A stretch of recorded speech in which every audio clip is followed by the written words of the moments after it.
को दिखाई, लेकिन लौटेंगे आरएस मेंस की परीक्षा भी हुई है आज। परीक्षा केंद्रों से पहली पारी की परीक्षा देकर जो अभ्यर्थी है वो निकल चुके हैं और अब बारी है दूसरी पारी की, जिसकी शुरुआत जो है वो 2:30 बजे से होगी। 1 घंटे पहले पहुंचना है। हमारे दो सहयोगी हमारे साथ कनेक्ट है, जैसा कि मैंने बताया आपको। अभिजीत हमारे साथ अजमेर से कनेक्ट है, राकेश हमारे साथ जोधपुर से कनेक्ट है। अभिजीत से हमने बात की, रुक करेंगे राकेश का। राकेश, जब आपने तमाम अभ्यर्थियों से बात की तो उन्होंने क्या रिएक्शन दिया?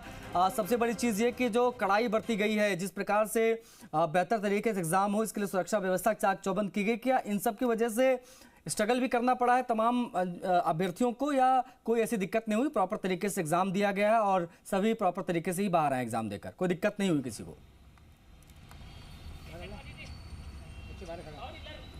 देखिए, जिस तरीके से पूरा एग्ज़ाम था, पूरा शांतिपूर्वक संपन्न हुआ। जोधपुर के सेंटर पर सख्ती जो बरती गई थी वो स्पेशली नकल रोकने के लिए बरती गई थी। तो ऐसे में जो वास्तविक अभ्यर्थी थे उनको किसी प्रकार की दिक्कत नहीं हुई, क्योंकि जब वो वास्तविक रूप से जब एग्ज़ाम दे रहे हैं उन्हें किसी का डर नहीं था। ऐसे में जो शक्ति बरती गई, जो कड़ाई बरती गई, उसको लेकर विशेष तौर से यहाँ पर जोधपुर में किसी प्रकार का जो है विरोध या गतिरोध जो है सामने नहीं आया, क्योंकि सभी अभ्यर्थियों ने शांतिपूर्वक परीक्षा दी और पहली पारी में किसी प्रकार की गड़बड़ी की कोई बात सामने नहीं आई। और सबसे बड़ी बात है, जितने भी अभ्यर्थियों से हमने बात की है उन्होंने यही कहा कि पेपर बहुत अच्छा था। जिस तरीके से एनसीईआरटी का जो पैटर्न था या जो इकोनॉमिकली जो बात कर रहे हैं वो काफ़ी जो क्वेश्चन थे वो काफ़ी अच्छे थे। तो निश्चित रूप से जो परीक्षाएं संपन्न हुई है शांतिपूर्वक हुई है, किसी प्रकार का विरोध सामने नहीं आया, किसी प्रकार का जो गतिरोध है वो नहीं आया, नकल की कोई बात सामने नहीं आई, किसी प्रकार की कोई गड़बड़ी नहीं हुई।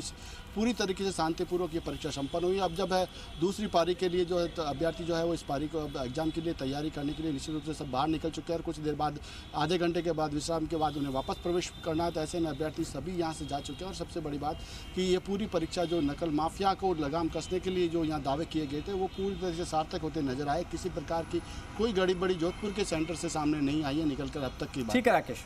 कोटा से राजेंद्र भारद्वाज भी कनेक्ट हो गए, वहां से भी जानकारी ले लेते हैं। राजेंद्र, कोटा में कैसी रही परीक्षा पहली पारी की, जरा बताएं।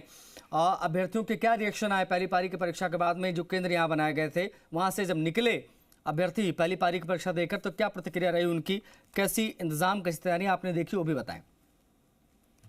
देखिए आशीष, अगर बात की जाए कोटा की, तो कोटा में यहाँ पर 3 सेंटर बनाए गए थे और 3 सेंटर पे अभी हम जिस सेंटर पे खड़े हैं ये मल्टीपर्पज का सेंटर है। आप देख सकते हैं यहाँ पर जिस तरह से सुरक्षा व्यवस्था यहाँ पर पूरी तरह से कर ली गई है। बच्चे जो है एग्जाम देकर बाहर निकलते हुए दिखाई दे रहे हैं और बच्चों से हम बात भी करना चाहेंगे किस तरह का उनका एग्जाम रहा, किस तरह से उन्होंने पेपर को दिया है। और जिस तरह से आरएस मेंस का जो आज यहाँ पर 863 बच्चों ने यहाँ पर एग्जाम दिया था। सर कुछ पूछना भी चाहेंगे, किस तरह का एग्जाम रहा, क्या कुछ निकल कर आया? ठीक था, थोड़ा अलग था, मतलब पैटर्न थोड़ा सा काफी ऐसे क्वेश्चन थे जो 10 मार्क्स के क्वेश्चन थे। तो उनमें मतलब जैसे जीका वाला क्वेश्चन था वो क्वेश्चन ही 2 मार्क्स का था, 10 मार्क्स का दिया। क्या लगता है